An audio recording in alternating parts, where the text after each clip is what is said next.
தினமலர் நேயர்களுக்கு வணக்கம். உரைகள் நிகழ்ச்சிக்கு வரவேற்கிறோம்.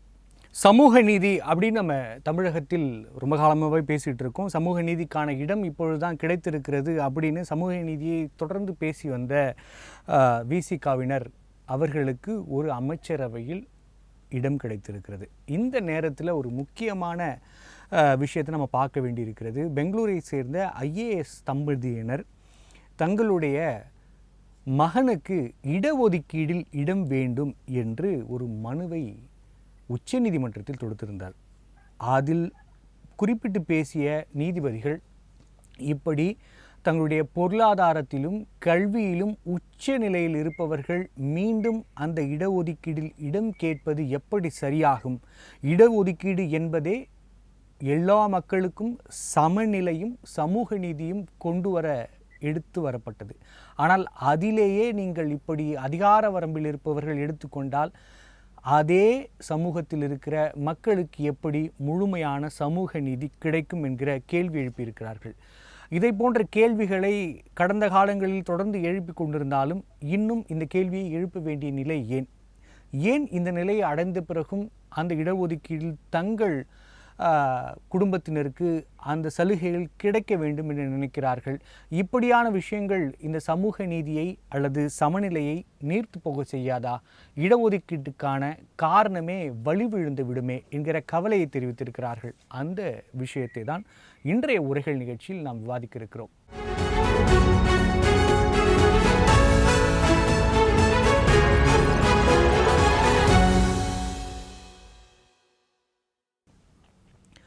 ஐஏஎஸ் தம்பதியினின் பேராசை, இடஒதுக்கீடின் நோக்கமே இப்படித்தான் சிதைகிறதா என்பது குறித்து விவாதிக்க நம்மோடு இணைந்திருக்கும் விருந்தினர்கள் விசிகாவை சேர்ந்த திரு சாரநாத் அவர்கள். வணக்கம் சார். மற்றும் அரசியல் விமர்சகர் வழக்கறிஞர் திரு கரு ஜெயக்கண்ணன் அவர்கள். வணக்கம் சார். வணக்கம் சார். சார் சாரநாத் சார், இப்போ இந்த விஷயத்தை நீங்கள் எப்படி பார்க்குறீங்க? இந்த உச்சநீதிமன்றத்தின் வழிகாட்டுதலில் அவரோட கருத்துக்களை நீங்கள் எப்படி பார்க்குறீங்க? அது உச்சநீதிமன்றத்தோட தீர்ப்பல்ல, அது ஆபிட்டர் டிக்டா என்று சொல்லப்படுகிற ஒரு நீதிமன்றத்தில் வழங்கப்படுகிற அப்சர்வேஷன். அந்த அப்சர்வேஷன் ஒரு வகையில் நுனிப்புல் மேய்வதை போல இருப்பதாகத்தான் நான் கருதுறேன். அதாவது என்னென்னா, மேலோட்டமாக பார்க்கும்பொழுது இது சரியானதாக தோன்றும். அதாவது ஒரு அரசு அதிகாரத்தில் இருக்கக்கூடியவர்களுடைய தம்பதிகளுடைய பிள்ளைகளுக்கு ஏன் அதே சலுகைகள் வழங்கப்பட வேண்டும், அல்லது பொருளாதாரத்தில் பலம் பெற்றவர்களுக்கு ஏன் வழங்க வேண்டும் அப்படின்னு ரெண்டு கேட்டகரியாக எடுத்துக்கலாம். ஆனால் இந்த தீர்ப்பிலேயே அவங்க அவங்களுடைய வருமானத்தை பற்றி அதே உச்ச நீதிமன்றம் மறுக்குது. அதாவது உங்களுடைய வருமானத்தை வைத்து நாம் இதை தீர்மானிக்க முடியாது, ஆனால் உங்களுடைய சோஷியல் ஸ்டேட்டஸை வைத்து தீர்மானிக்கலாம். Group A, group B, group C, group D போன்ற பொறுப்புகளில் பெரிய பொறுப்புகள் வரக்கூடியவர்களுடைய குழந்தைகளுக்கு அதை தரலாமா? அப்போ உங்களுடைய சோஷியல் ஸ்டேட்டஸ் மாறிவிட்ட பிறகு நீங்கள் அதை மீண்டும் அதே பிரதிநிதித்துவத்தை அல்லது ரிசர்வேஷனை எதிர்பார்க்கலாமா என்பதாகத்தான் அதை அந்த உச்சநீதிமன்றத்துடைய கருத்து இருக்கிறது. ஆனால் அது அப்படி கிடையாது. அதாவது அரசியலமைப்பு சட்டம் எந்த இடத்திலும் எக்கனாமிக்கலி பேக்வேர்டுன்னு சொல்லலை, சோஷியலி பேக்வேர்டு செக்ஷன்ஸுக்கு தான் இந்த வாய்ப்பு என்று சொல்லப்பட்டுள்ளது. ஆனால் சாரநாத் சார், இந்த இடஒதுக்கீடு என்பதே சமநிலை வந்த பிறகு நீக்கிவிட வேணுங்கிற ஒரு அமைப்பில் தான் எடுத்துகிட்டு வரப்பட்டது. அப்போ அதை நம்மளால் நீக்க முடியல, ஏன்னா அந்த சமநிலை இன்னும் எட்டலைங்கிறத நம்ம ப்ராக்டிக்கலாக புரிஞ்சுக்கலாம், எந்த பக்கமும் இல்லாமல் சொன்னால். ஆனால் அப்படி வரும்பொழுது அந்த சமூக நிலை தானே எடுத்துகிட்டு வந்திருக்கணும். அதுக்கு பிறகு இங்கே மாறி இருக்குது, இங்கே நிறைய விஷயங்கள் மாறும் போது அப்போ அந்த பொருளாதார நிலைமையும் கணக்கில் கொள்ளப்பட வேண்டும் இல்லையா? இல்லை, பொருளாதார நிலை அதாவது இப்போ நீங்கள் பொருளாதார நிலை கருத்தில் கொள்ளணும்னு சொன்னால் உச்சநீதிமன்றம் இப்போ கொடுத்துருக்கிற தீர்ப்புலையும் அதை வலியுறுத்தியிருக்கணும். ஆனால் உச்சநீதிமன்றத்துக்கே தெளிவாக தெரிகிறது, பொருளாதார நிலை என்பது நிலையானதல்ல. நேற்று ஒருவருடைய வருமானம் இன்றைக்கு இல்லை, இன்றைக்கு இருக்கக்கூடிய வருமானம் நாளைக்கு இல்லை. ஒவ்வொரு வருடங்களும் மாறக்கூடியது, ஒவ்வொரு சூழலில் மாறக்கூடியது. இரண்டாவது, பொருளாதார பலம் ஒரு சமூக அந்தஸ்தை தீர்மானித்து விடாது, ஒரு சமூகத்தின் அந்தஸ்தை தீர்மானித்து விடாது. ஒருவர் பணக்காரராக இருக்கிறார் என்று சொன்னாலும் அவர் அந்த குறிப்பிட்ட வகுப்பை சேர்ந்தவர் தான், அவர் ஏழையாக இருந்தாலும் குறிப்பிட்ட வகுப்பை சேர்ந்தவர் தான். அப்போ இங்கே வகுப்பு ரீதியாக கொடுக்கப்படுகிற அங்கீகாரம், சோஷியல் ஸ்டேட்டஸ் என்பது பொருளாதாரத்தின் அடிப்படையில் அல்ல என்பதை புரிந்து கொண்டதன் அடிப்படையில் இந்த இடஒதுக்கீடு உரிமை வழங்கப்பட்டது. ஒரு சின்ன உதாரணம் சொல்றேன். அமெரிக்காவில் கூட இல்ல சார் இந்த கருத்து என்பது இப்பொழுது உச்சநீதிமன்றம் தெரிவித்திருக்கிற கருத்து தான். இதற்கு முன்பாகவும் இது மாதிரியான நிறைய வழக்குகள் அந்த வழக்குகளை வெவ்வேறு கருத்துக்களை தெரிவிச்சிருக்காங்க. அப்போ அதையும் நம்ம மறுக்கிறதுக்கு இல்லை. இது இந்த நீதிபதிகளோட கருத்தாக அல்லது வழிகாட்டுதலாக தான் நம்ம எடுத்துக்கொள்ள முடியும். ஆனால் நம்ம பொதுவெளியில் பேசுகிறப்ப அந்த விஷயங்கள் மாற்றத்தை ஏற்படுத்ததானே செய்யும். இது நீங்கள் அப்படியே பார்த்தீங்கன்னா கூட அந்த இடஒதுக்கீடுங்கிறது அந்த குறிப்பிட்ட மக்களுக்கு தானே போய் சேரும். குறிப்பிட்ட மக்களுக்கு தான் போய் சேரும்ன்றது ஒன்று. ஆனால் ஒரு அரசு பதவியை அடைந்து விட்ட காரணத்தாலேயே அவருடைய சமூக தகுதி மாறிவிடும் அப்படின்றது அர்த்தமற்றது. இதில் ஒரே ஒரு செய்தி மட்டும் நீங்கள் பார்க்கணும். 1989 மண்டல் கமிஷன் அமல்படுத்தப்பட்ட பொழுது அந்த 27% இடஒதுக்கீடு பிற்படுத்தப்பட்ட மக்களுக்கு வழங்கப்பட்டது. அது எப்படி மழுங்கடிக்கப்பட்டதுன்னா இதே இந்த கிரீமி லேயர் அப்படின்றது. கிரீமி லேயர்ன்றது என்ன, எப்படி பொருள் கொள்ளலாம், ஒரு டீக்கு மேலே இருக்கிற நுரை. ஆகையினால அந்த நுரையாக வந்துவிட்ட பிறகு அவர்களது தேவையில்லை, கீழே இருக்கிற அந்த டீக்கு மட்டும்தான் அது சேரணும். அப்படி ஒரு பார்வையில் தான் அந்த கிரீமி லேயர்னு சொல்கிறோம். ஆனால் இங்கே அப்படி கிடையாது. கிரீமி லேயர் என்பது நீங்கள் பொருளாதார அடிப்படையில் வச்சு பார்க்குறீங்க. ரெண்டாவது சோஷியல் ஸ்டேட்டஸ்ன்னு சொல்லும்போது அரசு பதவிகளை வச்சு சொல்கிறீங்க. அரசு பதவியில் இருந்தாலும் ஒருத்தன் பிசியாகத்தான் வாழ்கிறான், ஒருத்தன் எஸ்சியாக தான் வாழ்கிறான், ஒருத்தன் எம்பிசியாக தான் வாழ்கிறான். இங்கே வாழ்க்கை முறை என்பது சாதியமாக இல்லை சாதி வகுப்பாக வர்ணமாக இருக்கக்கூடிய சூழலில் அதை அப்படியே புறந்தள்ளிவிட முடியாது. சாரநாத் சார், அப்போ உங்கள் வார்த்தைகளில் பார்த்தா அவர் எவ்வளோ இடத்துக்கு போனாலும் அவர் அந்த சமூகத்தை சேர்ந்தவராக தான் பார்ப்பாங்க அப்படின்னா, நீங்கள் தொடர்ந்து கொடுத்துட்டே இருந்தாலும் அதுதான் பார்க்க போகிறாங்க. அப்போ அதில் எந்த மாற்றங்களும் ஏற்படுத்தாதே. அப்போ இந்த இடஒதுக்கீடுங்கிறது மாற்றங்களை ஏற்படுத்துவதற்காக கொண்டு வரப்பட்டது தான். எந்த உச்சத்துக்கு போனாலும் அவர் இடஒதுக்கீடு கொடுக்கக்கூடிய மாற்றம் என்பது ஒரு குறிப்பிட்ட வகுப்புக்குள் ஏற்படுத்தக்கூடிய மாற்றம் அல்ல. ஒரு பேச்சு வச்சுன்னா பிசிக்குள்ளே இருக்கிற ஏற்றத்தாழ்வை சீராக்குவதற்காக இடஒதுக்கீடு கிடையாது. இடஒதுக்கீடு மேற்பட்ட வகுப்போ இல்லை பிசியோ இல்லை எம்பிசியோ இல்லை எஸ்சியோ இவர்களுக்குள் இருக்கக்கூடிய பாகுபாடை ஒழிப்பதற்காக வந்தது. அப்போது நீங்கள் என்ன பண்ணுறீங்கன்னா, அப்போ பிசிக்குள்ளே கிரீமி லேயர் அப்படின்னு ஒன்று கொண்டு வரீங்கன்னா, நீங்கள் பிசிக்குள்ளே ஏற்றத்தாழ்வு ஒழிக்கிறக்க முயற்சியை பொருளாதார ரீதியாக கண்ணோட்டத்தில் எடுக்கிறீங்க. ஆனால் நீங்கள் அதுக்கு சோஷியல் ஸ்டேட்டஸ்ன்னு சொல்கிறீங்க. ஆனால் நீங்கள் பொருளாதார ரீதியில் ஒருத்தன் தான் பணக்காரன் ஆகிட்டானே, அவனுக்கு எதுக்கு இடஒதுக்கீடுன்ற கேள்வியோடு தான் இதை பார்க்கணும். அப்போ இது இடஒதுக்கீடு கொண்டு வந்தது அதற்காக கிடையாது. இடஒதுக்கீடு இன்றைக்கு என்ன மாற்றத்தை கொண்டு வந்திருக்குன்றதை நீங்கள் கேட்டீங்க. அதில் ஒரே ஒரு பாயிண்ட் மட்டும் சொல்லுங்கள். என்ன மாற்றத்தை கொண்டு வருக்குன்னு கேட்கவே இல்லை.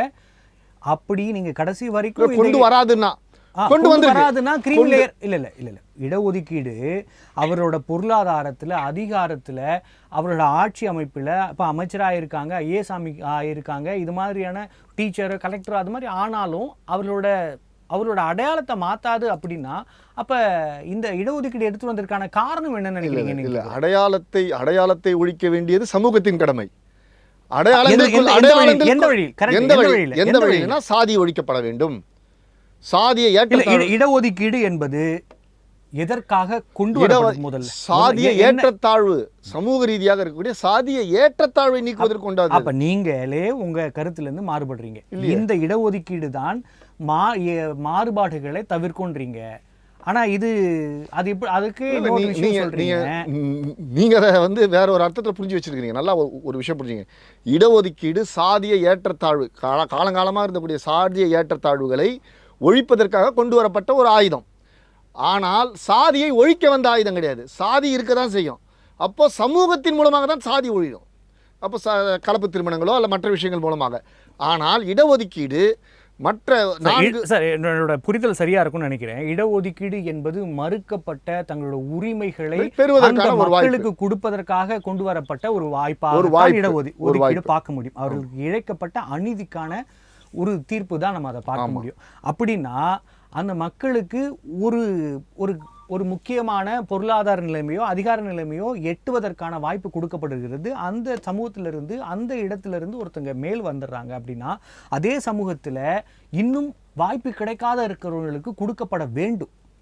அதுதான் சரியான சமூக நீதியாக இருக்கும். அதுதான் சரியான ஒரு பார்வையாக இருக்க முடியும். ஆனா அதுல மீண்டு வந்தவங்களுக்கு திரும்ப வாய்ப்பு மீண்டு வருவது எங்கிருந்து மீண்டு வருவார்கள்? ஒருத்தர் ஒருத்தர் வந்து ஒரு குறிப்பிட்ட சமூகத்தை சேர்ந்தவராக இருக்கிறார், வாழறது அந்த சமூகமாக தான் வாழ்கிறார்கள் பொழுது அவர் எதிலிருந்து மீள முடியும்? அவர் தன்னுடைய அந்தஸ்தை உயர்த்தி கொள்ளலாம்.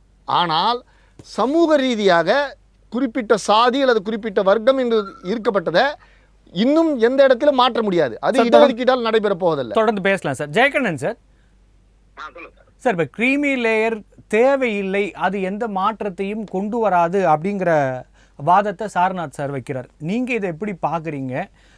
இது தேவையா? இந்த உச்சநீதிமன்றத்தின் கருத்தை நீங்கள் எப்படி பார்க்குறீங்க? அதாவது சார் சொல்லக்கூடிய அந்த கருத்துக்களிலேயோ இடஒதுக்கீட்டு கருத்துக்களிலேயோ உங்களுக்கு தெரியும், நான் வந்து தொடர்ச்சியாக சமூக நீதி பக்கம் நின்று பேசினாலும் கூட இந்த கருத்துல சார் சொல்ற அந்த அந்த கருத்துக்களிலிருந்து சற்றே நான் மாறுபட்டு ஏன் சொல்றேன்னா, உச்ச நீதிமன்ற நீதிபதிகள் ஒவ்வொரு வழக்கிலும் குறிப்பிட்டு சொல்லக்கூடிய அந்த இடஒதுக்கீடு குறித்த கருத்துகள் வந்து சட்ட அமைப்புக்குள் வராது. சரிங்களா? இது வந்து கருத்தியல் ரீதியாக நீதிபதிகளுடைய கருத்துரைகள் என்று வழங்கப்படலாம். அரசியலமைப்பு சட்டத்தில் கொடுக்கப்பட்டிருக்கிற உரிமைகளை மட்டுமே நாம் பேசக்கூடிய சூழலில், ஆனால் இந்த கருத்து என்பது, அதாவது ஐஏஎஸ் அதிகாரிகள் உயர் பொறுப்பில் இருப்பவர்கள் அவர்களுடைய குழந்தைக்கு வந்து இடஒதுக்கீடு தொடர்பான அந்த உரிமையை கேட்கிறார்கள் என்கின்ற போது, இது இந்தியா முழுமைக்கு ஒரு மிகப்பெரிய ஒரு கருத்தியல் ரீதியான ஒரு விழிப்புணர்வா கூட நான் பாக்குறேன். எப்படின்னு அடிப்படையில உங்களுக்கு தெரியும், இப்ப வந்து அமைச்சரவை அப்படின்னு இப்ப உங்களுக்கு தமிழ்நாட்டிலுடைய அமைச்சரவை எல்லாம் உங்களுக்கு தெரியும். இந்த அமைச்சரவையில வந்து இத்தனை பேருக்கு இவ்வளவு பொறுப்பு, 234 தொகுதிகளில் ரிசர்வேஷன் என்று சொல்லக்கூடிய உங்களுக்கு அதாவது தாழ்த்தப்பட்ட சமூகத்திற்கு என்று குறிப்பிட்ட தொகுதிகள் ஒதுக்கப்படுகிறது. உங்களுக்கு பட்டியல் இனம், பழங்குடியினர். ஆனால் அவர்களுக்கெல்லாம் இதுவரை அமைச்சர் பதவிகள் என்பது அந்த இடஒதுக்கீட்டின் பால் கொடுக்கப்படவில்லை. உங்களுக்கு தெரியும். இப்பொழுது ஒரு குறிப்பிட்ட சமூகத்திற்கு இவ்வளவு கொடுக்குறாங்க போது உங்களுக்கு வெகுஜன இல்ல தமிழகத்துல இல்ல சார், தமிழகத்துல நீங்க இல்ல நீங்க சொன்னதுல இருக்கிற தவறை மட்டும் சுட்டிக்காட்ட விரும்புறேன். தமிழகத்துல எல்லா சமூகத்தினர் இருக்கிறவர்களுக்கும் எல்லா பதவிகளும் கொடுக்கப்பட்டிருக்கிறது. ஜென்சி வாக்காளர்கள் மாதிரி இதுதான் முதல் முறை அப்படின்னு பேசுறது சரியாக இருக்காது.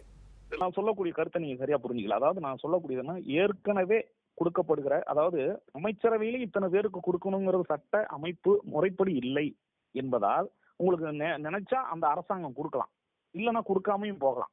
இன்னொன்னு உங்களுக்கு இதை வந்து உங்களுக்கு இன்னும் தெளிவா நான் சொல்றேனே, இப்ப உயர்நீதிமன்ற நீதிபதிகள் வரைக்கும் பாத்தீங்கன்னா உங்களுக்கு ரிசர்வேஷன், மாவட்ட நீதிபதிகளிலிருந்து உங்களுக்கு அந்த நீதிபதிகளுடைய இடஒதுக்கீடு வரும். ஆனா உயர்நீதிமன்றத்திலும் உச்ச நீதிமன்றத்திலும் நீதிபதிகளை நியமிக்கக்கூடிய அந்த வழக்கறிஞர்கள் இருக்காங்க இல்லையா, அதுல வந்து எந்த விதமான ரிசர்வேஷனும் கிடையாது. அப்ப அந்த ரிசர்வேஷன் கிடையாதுங்கிற போது எந்த சமூகத்திற்கு தொடர்ச்சியாக கொடுக்கப்படுகிறதோ அதே சமூகத்திற்கு நீதிபதிகள் பதவி தொடர்ச்சியாக கொடுக்கப்படுகிறது. அப்போது அங்க வந்து இடஒதுக்கீடுகள் வந்து பின்பற்றப்படுகிறது என்று சொல்லப்படுவதில்லை. இன்னொரு முக்கியமான செய்தியும் சொல்லிடுறேன். உங்களுக்கு தமிழ்நாட்டில் வந்து பட்டியலின சமூகம் என்று சொல்லுகின்ற பொழுது, பட்டியலினம் என்று சொன்னால் எல்லா சமூகமும் ஒரே சமூகம் கிடையாது. நல்லா புரிஞ்சுங்க. அதிலும் 78-80 சாதிகளுக்கு மேல் உள்ளடக்கிய ஒரு பட்டியல் சமூகம் என்று சொல்லப்படுகிறது. அதில் வந்து உங்களுக்கு மேஜர் பார்ட்னு சொல்லக்கூடிய யாரெல்லாம் வந்து பெரும்பான்மை சமூகமாக இருக்கிறாரோ அவர்களுக்கு வந்து உங்களுக்கு அமைச்சர் பதவிகளும் மற்றவங்களும் கொடுக்கும் பொழுது, அதிலும் கூட உங்களுக்கு தெரியும், ஏற்கனவே அருந்ததியர் உள்ஒதுக்கீடு என்று சொல்லுகின்ற பொழுது அதில் இருக்கின்ற மற்ற சமூகங்கள் இடஒதுக்கீட்டை வந்து பாதிக்கிறது. அதில் குறிப்பாக தேவேந்திர குல வேளாளர்கள் வந்து எங்களை பட்டியலில் இருந்து வெளியேற்றி விடுங்கள் அப்படின்னு சொல்லக்கூடிய கருத்துக்களையும் நம்ம பார்க்கிறோம். இப்ப இந்த இடத்துல நான் எதுக்காக சொல்ல வரேன்னா, இப்ப வந்து நீங்க சொல்லக்கூடிய ஐஏஎஸ் அதிகாரிகள், அவங்க 2 பேரும் வந்து தாய் தந்தை 2 பேருமே ஐஏஎஸ் அதிகாரிகள். உங்களுக்கு சமூக அந்தஸ்தின்படி அவர்கள் வந்து வருமானத்தின், உச்சநீதிமன்றமே சொல்லுது, நாங்க வருமானத்தை விட்டு எடை போடவில்லை, ஆனால் சமூகத்தில் முன்னேறி இருக்கிறார்கள். அந்த இடத்துலதான் நான் என்ன வித்தியாசப்பட்டு சொல்றேன்னா, சமூக அளவில் முன்னேறி இருக்கக்கூடிய அவர்கள் வந்து தாங்களாகவே அந்த இடஒதுக்கீட்டு கொள்கையில் இருந்து விலக்களிக்கப்பட வேண்டும் ஒழிய, இதை ஒட்டுமொத்தமாக அந்த அவர்களை குறிப்பிட்டு எங்களுக்கு இது வேணும்னு சொல்லும் போது மற்றவங்க பாக்கி, நீங்க சொல்லக்கூடிய முதல் கருத்தையே நான் சொல்லிடுறேன். அதாவது இதன் மூலமாக சமூக நீதியில் வழங்கப்பட்டிருக்கிற அந்த கருத்து இன்னொரு சமூகம், குறிப்பா அந்த சமூகத்திலே ஏழை எளிய மக்களுக்கு கொடுக்கப்படுகிற வசதியானவர்கள் அதை அதிலிருந்து விலக்களிக்கப்பட வேண்டும். இது வந்து சட்ட அமைப்புக்குள்ள வருமானம் இல்ல. உங்களுக்கு தெரியும், சமூக அளவில் மாறுபாடுகள் என்கின்ற பொழுது பொருளாதார அடிப்படை அப்படி பாத்தீங்கன்னா உங்களுக்கு முன்னேறி முன்னேறிய வகுப்பினருக்கு கூட பொருளாதார அளவுகோல் கொண்டு உங்களுக்கு தெரியும் அந்த இடபிள்யூஎஸ் சொல்லுவாங்க, அந்த அடிப்படையில் வந்திருக்குது. அதுல பாத்தீங்கன்னா அவங்களுக்கு வந்து ரிசர்வேஷன்ங்கிறது மிக கட் ஆஃப்லாம் மிக குறைவாகவும் இருக்கு. அதன் மூலமாக ஒரு பல நடைகள் மற்ற நம்ம தமிழ்நாட்டுல இல்ல, மற்ற மாநிலங்கள் அது நடைமுறையில இருக்கு. அது உங்களுக்கு தெரியும். நான் சொல்லக்கூடியது என்னன்னா, பட்டியல் சமூகத்தில் மட்டுமல்ல, பிற்பட்ட சமூகத்திலும் எல்லா வகையிலும் வசதியானவங்க இருக்காங்க. அந்த வசதியானவங்க வந்து மீண்டும் மீண்டும் இடஒதுக்கீட்டில் வந்து அவர்கள் பங்கு பெறுகிறார்கள், பலன் அடைகிறார்கள் என்கின்ற போது அதில் உள்ள ஏழை எளிய குடும்பங்கள் பாதிக்கப்படுகிறது என்ற அந்த கருத்து உண்மை. அதற்கேற்றவாறு சட்டத்தை மாறுபாடு செய்ய வேண்டுமே ஒழிய இதுல வந்து நேர்லையா வந்து அவங்களுக்கு இருக்குதா இவங்களுக்கு இருக்குதா அப்படிங்கிற கருத்தே கிடையாது. இன்றைக்கு நான் ஒரு குறிப்பிட்ட செய்தியை சொல்லிடுறேன். பிற்பட்ட, அதாவது ஒரு ஒடுக்கப்பட்ட சமூகம், ஒரு பட்டியலின பழங்குடியினருக்கு மட்டும் இடஒதுக்கீடு கிடையாது, பிற்பட்ட சமூகத்துக்கும் இடம் இருக்கு, மிகவும் பிற்பட்ட சமூகத்துக்கும் இருக்கு. இன்னும் சொல்ல போனால் அந்த முன்னேறிய சமூகம் என்று சொல்லக்கூடிய அவர்களுக்கும் இடஒதுக்கீடு வந்துவிட்ட சூழலில் இடஒதுக்கீட்டுக்கு எதிராக யாருமே பேச முடியாது. இடஒதுக்கீடு என்பதுதான் சமூக நீதி என்பதில் யாருக்கும் மாற்று கருத்து இல்லை. ஆனால் யாருக்கு அது கிடைக்கிறது? இப்ப வந்து உங்களுக்கு அருந்ததிர் உள்ஒதுக்கீடு கொடுக்கப்பட்டதுக்கு பிறகு பறையர் சமூகமும் பல்லர் சமூகமும் இன்று ஏனைய பட்டியல் சமூகமும் பாதிக்கப்படுகிறது என்ற கருத்து வருகின்ற போது, இப்ப இந்த தொடர்ச்சியாக அருந்ததிர் சமூகத்திற்கே தொடர்ச்சியாக வந்து வாய்ப்பளித்தால் மற்ற சமூகங்கள் பாதிக்கப்படுகின்ற போது, இப்ப அது தேவேந்திர குல வேளாளர்கள் என்று சொல்லக்கூடிய சமூகம் வந்து எங்களை பட்டியலில் இருந்து வெளியேற்றி விடுங்கள். இப்ப இது எந்த சமூக அந்தஸ்தின் அடிப்படையில் வருது? பொருளாதாரத்தின் அடி அவர்களும் கஷ்டப்படக்கூடியவங்களா இருக்காங்க. ஆனால் சமூகத்தின் அடிப்படையில் எங்களை பட்டியல் வெளியேற்றம் செய்து விடுங்கள் சொல்லும் போது அது குறித்து பேசுவதற்கு இந்த சமூகம் தயாராக இல்லை. இப்படிங்கிற செய்திய நான் சொல்லக்கூடியது என்னன்னா, பொருளாதார அளவுகோல் கொண்டு சொல்றாங்கன்னா, ஒரே சமூகத்திலிருந்து இன்னைக்கு அந்த ஐஏஎஸ் ஆபீசருக்கு இன்னைக்கு நல்லா இருப்பாங்க, ஐஏஎஸ் ஆபீசருடைய மகள் நாளைக்கு வந்து ரிசர்வேஷனை கோரி வரும்போது அவங்களுடைய பொருளாதார அளவு கூட சமூக அந்தஸ்தையும் அதை வந்து அன்னைக்கு அளவுகோல் வைக்குங்கிறது என்னுடைய செய்தி. இந்த அடிப்படையில் நீதிபதிகள் சொல்லிருக்கின்ற கருத்து சரியான வாதமாக இருந்தாலும் கூட சமூகத்தில் இதை வந்து பாத்தீங்கன்னா, எப்பவுமே நீங்க ஆரம்பத்திலே சொன்னீங்க, இடஒதுக்கீடு என்பது ஒரு முதலில் வழங்கப்பட்டது ஒரு 10 ஆண்டுகளுக்கு. அந்த 10 ஆண்டுகள் இல்லைன்னா ரிசர்வேஷன் வந்து தொடர்ச்சியாக வந்து உங்களுக்கு எக்ஸ்டெண்ட் பண்ணிக்கிட்டே வரமே ஒழிய ஒட்டுமொத்தமாக இடஒதுக்கீடு எப்பொழுதுமே இருக்க வேண்டும் என்பது கட்டாயம் அல்ல. இடஒதுக்கீடு தான் இருந்துதான் இந்த சமூகம் காப்பாற்றப்பட வேண்டும் என்ற அவல நிலைக்கும் தள்ளப்பட்ட கூடாது. என்றைக்குமே இடஒதுக்கீடு இல்லாமல் அனைவருமே சமம் என்ற சூழல் வருகின்ற போது அதை விரைவில் எட்டப்பட வேண்டும். இந்தியா போன்ற சாதிய சமூகங்கள் இருப்பது அது வந்து மிக சிக்கலாக இருக்கிறது. அதுதான் உண்மை. தொடர்ந்து பேசலாம் சார். சார்நாத் சார் ஒரு முக்கியமான ஒரு விஷயத்தை குறிப்பிட்டிருக்காரு. இந்த இடஒதுக்கீடுங்கிறது நம்ம புது புத்தியில் எப்பயுமே இடஒதுக்கீடுன்னா பட்டியல மக்களுக்கு தான், எஸ்சி மக்களுக்கு தான், எஸ்டி மக்களுக்கு தான்ன்றாங்க. ஆக்சுவலி இந்த கேஸ்லேயே இந்த ஐஏஎஸ் தம்பதியினர் எஸ்சி கிடையாது, நம்ம அப்படி தான் பார்த்துட்டு இருக்காங்க. அவர்கள் ஓபிசி வகுப்பை சார்ந்தவர்கள். ஆனாலும் இந்த இடஒதுக்கீடு கிரேமி லேயர் அப்படின்னு நம்ம பேசும்பொழுது எல்லாம் ஒன்று தான் அப்படின்னு நம்ம பார்க்க முடிகிறது. ஏற்கனவே நீங்கள் பச்சை கருத்தில் இருந்தால் எனக்கு ஒரு உதாரணத்தை சொல்லி நான் அந்த கேள்வியை கேட்க விரும்புகிறேன். ஒரே சமுதாயத்தை சார்ந்தவர்கள், ஒருத்தர் ஐஏஎஸோட பையன், அதே சமூகத்தை சார்ந்த ஒரு சாதாரண விவசாயியின் மகன், 2 பேரும் ஒரே மார்க் எடுத்திருக்காங்க, அப்ளை பண்ணுறாங்க. சரிங்களா? இப்போ யாருக்கு நிஜமாகவே அந்த இடம் கொடுக்கப்பட வேண்டும்? ஒரு சான்ஸ் தான் இருக்குன்னா யாருக்கு கொடுக்கப்பட வேண்டும்? இது சமூக நீதி இல்லை. அதாவது இப்போ வந்து நீங்கள் ரிசர்வேஷனை வந்து இப்படி செக்ரிகேட் பண்ணிட்டீங்கன்னா, அதாவது அதில் வந்து இன்கம் ஸ்டேட்டஸ் அல்லது சோஷியல் ஸ்டேட்டஸ் இதன் அடிப்படையில் நாம் வந்து ரிசர்வேஷனை பார்க்குறோன்னு சொன்னால், நீங்கள் சொன்ன கான்செப்ட் வந்து இல்லை. நான் அதை தாண்டி அது வந்து என்ன வரும்னா, ஒரு விவசாயினுடைய மகனுக்கு தான் கிடைக்கும்ன்றது இல்லை, ஒரு சமூக பார்வையாகவே நான் வைக்கிறேன். ஆனால் யாருக்கு இங்கே வாய்ப்புகள் குறைவாக இருக்கோ அவருக்கு கொடுக்கணுங்கிறதா இங்கே நிதர்சனம். ஓபிசிக்கு வாய்ப்பு குறைவாக இருப்பது அப்படின்றத விட வாய்ப்பு மறுக்கப்பட்டதன் அடிப்படையில் கொடுக்குறோன்னு 2 வார்த்தைகளுமே வைக்கலாம். நான் என்னோட கேள்வியை நான் முழுமையாக வைக்கிறேன். இங்கே ஒரு சமூகம் எடுத்துக்கோங்க, ஏதோ ஒரு சமூகம், அந்த சமூகத்தில் மிக முன்னேறியவர்களும் இருக்கிறார்கள். அதே சமூகத்தில் இத்தனை ஆண்டுகளுக்கு பிறகும் இந்த இடஒதுக்கீடால் எந்தவித பலனும் அனுபவிக்காத மக்களும் இன்னும் இருக்கிறார்கள். சமூகத்தில் கடைநிலையில் இருக்கிறாங்க. நீங்கள் எந்த சமூகமாக எடுத்துங்க, எந்த ஜாதியாக எடுத்துக்க, அந்த வார்த்தை சொல்கிறதுக்கே நான் அழுத்தமாக தான் சொல்கிறேன், எடுத்துக்கங்க, எல்லாத்துலேயும் கடைநிலையில் இருக்கிறாங்க. இந்த இடஒதுக்கீடு தாண்டி நம்ம அடுத்த லெவலுக்கு போகணுன்னா இந்த கடைநிலையில் இருப்பவர்கள் அட்லீஸ்ட் ஒரு மீடியம் லெவலுக்காவது வரணும். ஆனால் இந்த இடஒதுக்கீடு அங்கே போயிட்டு சரியாக வேலை செய்யலைன்னா யாருக்கெல்லாம் அதே சமூகத்தில் படிப்பதற்காகவோ வேலைக்கு போவதற்காகவோ அல்லது பொருளாதார ரீதியாக ஒரு கோச்சிங் கிளாஸ் எடுத்துக்கிறாங்க, அதற்கான நேரத்தை ஸ்பெண்ட் பண்ணுறாங்க அப்படின்னா அவங்களுக்கு தான் அதிகப்படியான வாய்ப்புகள் இருக்கிறது இந்த மறுக்கப்பட்ட இடத்துல இருந்து. ஆனால் அதே சமூகத்தில் இருக்கிற சாதாரண மக்களுக்கு அந்த வாய்ப்புகள் இல்லை. அப்படி இது தொடர்ந்துகிட்டே இருந்தால் யார் முன்னேறி இருக்காங்களோ அவங்க தான் தொடர்ந்து முன்னேறுவாங்க. எப்போ அந்த இடஒதுக்கீடு இல்லையோ அப்போ எப்படி இந்த சமூகம் இருந்திருக்குமோ அதே சமூகம் அந்தந்த கட்டுக்குள்ள அப்படியே தொடருமே. இல்ல, இல்ல. அதுதானே தொடருது. இல்ல, இப்போ நீங்க சொல்றது வந்து ஒரு ஓரலா நீங்க வந்து ஒரு விளக்கமா உரையா சொல்லும்பொழுது அது நியாயமா இருக்குது. ஆனா எந்த விதமான உரிமையை வழங்கப்படுவதாக இருந்தாலும் அதற்கான அளவீடுகள் பாராமீட்டர்ஸ் வேணும். எந்த பாராமீட்டர்ஸின் அடிப்படையில் ஒருத்தர் வந்து சமூகத்தில் உயர்ந்து விட்டார்? நீங்க வந்து இப்போ ரொம்ப சாதாரணமாக சொல்லிட்டீங்க, ஒரு ஐஏஎஸ் ஆஃபீஸர் பசங்க, ஒரு விவசாயி பசங்க பார்த்த உடனே தெரிஞ்சிடும். அதுவும் நீங்கள் சொல்லும்போதே என்ன சொல்றீங்க, சாதாரண விவசாயின்னு. இல்ல, ஆமா, ரொம்ப ஏன் அதை சொல்றீங்கன்னா நீங்க ஓரலா அதை சொல்லும் பொழுது இந்த முரண்பாடு தெரியணும்ன்றதுக்காக சொல்றீங்க. முரண்பாடு இருக்கதானே அந்த முரண்பாடு இல்லன்னு மறுப்பாரா? ஒரு ஐஏஎஸ் ஆஃபீஸர் ஒரு மிகப்பெரிய விவசாயினுடைய மகன். அப்போ 2 பேருக்கும் தவிர்க்கப்பட்டு இந்த சாதாரண விவசாயியின் மகனுக்கு கொடுக்கப்பட வேண்டும்ங்கறதா. இப்போ ஓரலா இதெல்லாம் சொல்றதுக்கு ஈஸியா தெரியும். ஆனால் இப்படி ஒரு பாராமீட்டர்ஸ் அளவீடுகளை வைக்க முடியாது. அதை தான் நம்ம புரிஞ்சுக்கணும். நீங்க ரொம்ப சாதாரணமாக சொல்லிடுவீங்க, ரோட்டில் வேலை செய்கிற ஒருத்தனுடைய மகனுக்கும் ஒரு பெரிய வழக்கறிஞருடைய மகனுக்கும் ஒரே அளவீடா அப்படின்னா கேட்கறதுக்கு எப்படி இருக்கு? சரியா இருக்கு. ஒரு ரோடு வேலை செய்கிறவர் சம்பாதிக்கிற வருமானத்தை விட ஒரு வழக்கறிஞர் குறைவாக சம்பாதிக்கிறாருன்னு வச்சுக்கோங்க. அப்போ அந்த அளவீடை நம்ம எப்படி பார்க்க முடியும்? ஆகையினால இந்த பாராமீட்டர்ஸ் எல்லாம் ஓரலாக சொல்லும் பொழுது கேட்பதற்கு நன்றாக இருக்கும். ஆனால் இதையே ஒரு சட்டமாக ஒரு நியதியாக நாம முறைப்படுத்தும் பொழுது அது நடைமுறைக்கு செய்ய முடியாது. சாத்தியம் இல்லை அப்படின்னு சொன்ன நிறைய விஷயங்கள் நடைமுறை முரண்பாடு இல்ல. நடைமுறை எதுவுமே இங்க நீங்க ஆரம்பிக்கணும் சார். ஆரம்பிக்காம வாய்ப்பு எப்படி சாத்தியமற்றதுன்னு சொல்ல. கல்வி கற்க மறுக்கப்பட்ட சமூகம் சார், தெருவுல போவன் மறுக்கப்பட்ட சமூகம் சார். ஆனா இன்னைக்கு எல்லா இடத்திலும் இருக்கிறார்கள். சாத்தியம் இல்லைன்னு பேசிட்டு இருந்த இடத்துலதான் சாத்தியப்படுத்தி காமிச்சிருக்காங்க.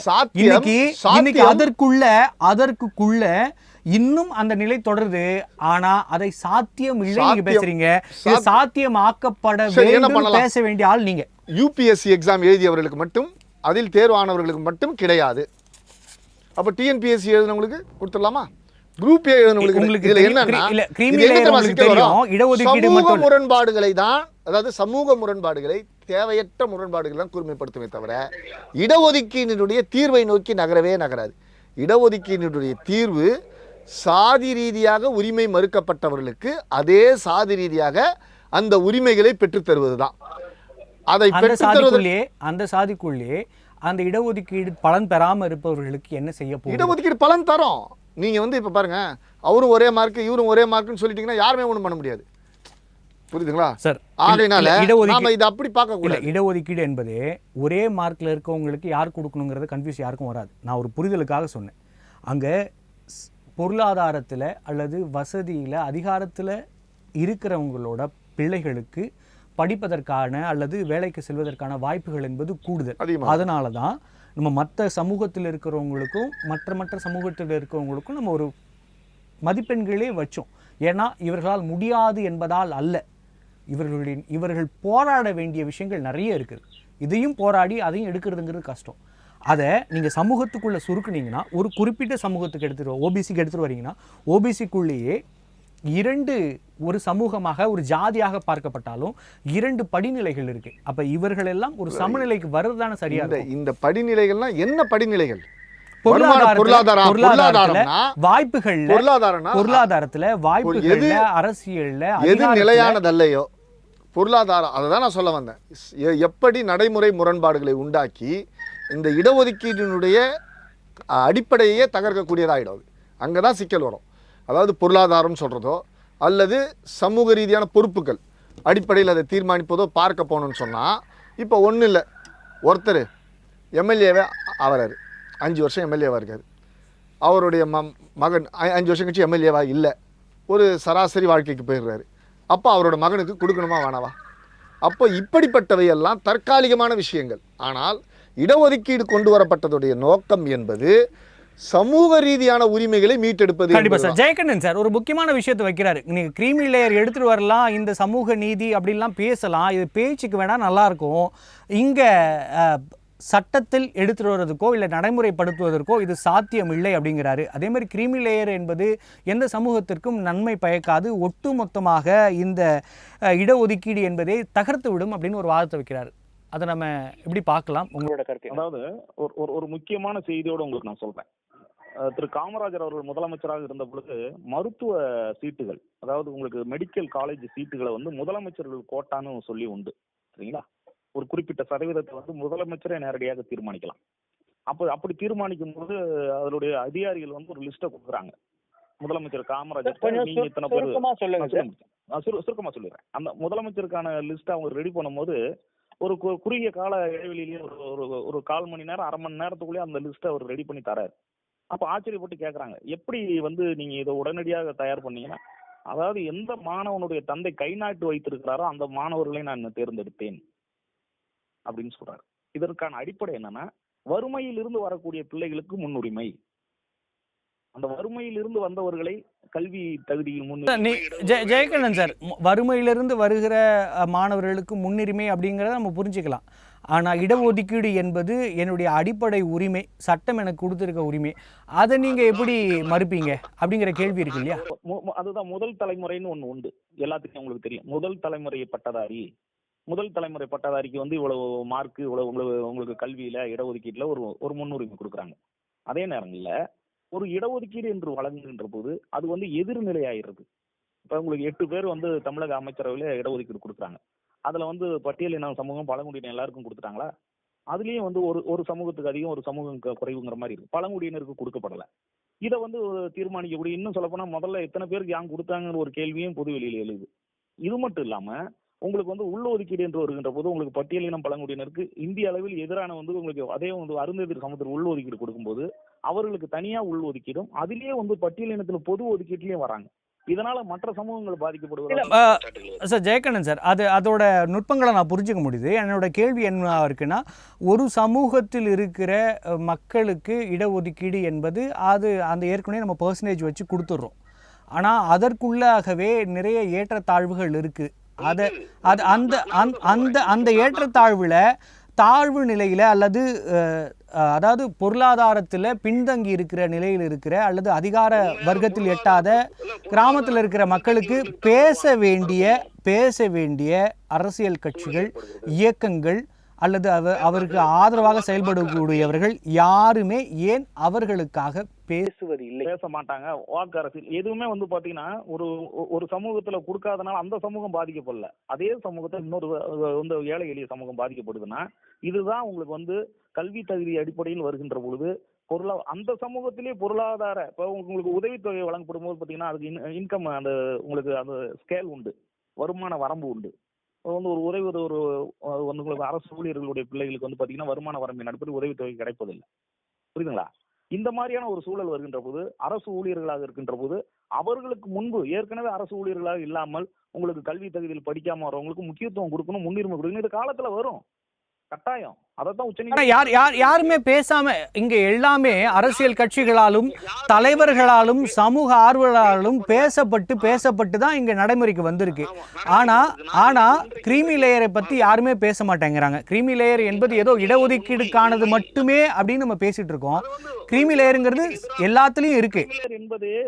கிரீமி லேயர் என்பது இடஒதுக்கீட்டுக்கு எதிரான கருத்துன்னு தவறா நினைக்கிறாங்க. அப்படின்னு சொல்லிட முடியாது. இன்றைக்கு தினமலர் எடுத்திருக்கக்கூடிய இந்த உரைகள் செய்தி மூலம் நான் சொல்லக்கூடிய செய்தி, எந்த ஒரு சமூகத்திலும் இடஒதுக்கீடு வழங்குகின்ற போது அதில் உங்களுக்கு இன்கம் ஸ்கேல் என்ற வருமான வரம்பை குறிப்பிட்டு அவர்களுடைய அந்த ஏழை எளிய மக்களுக்கு முன்னுரிமை கொடுக்கப்பட வேண்டும். அதற்கான வாய்ப்புகளையும் இன்னும் சட்டத்தில் உங்களுக்கு அதற்கான அப்டேட் என்று சொல்லக்கூடிய மேம்படுத்த வேண்டிய சூழல் இருக்கிறது. இது எந்த வகையிலும் இடஒதுக்கீட்டை சமூக நீதியும் பாதிக்காது என்பதுதான் என்னுடைய கருத்து. நன்றி சார். நம்முடைய விவாதத்தில் கலந்து கொண்டு பல்வேறு கருத்துக்களை நம்மோடு பகிர்ந்து கொண்டமைக்கு நன்றி.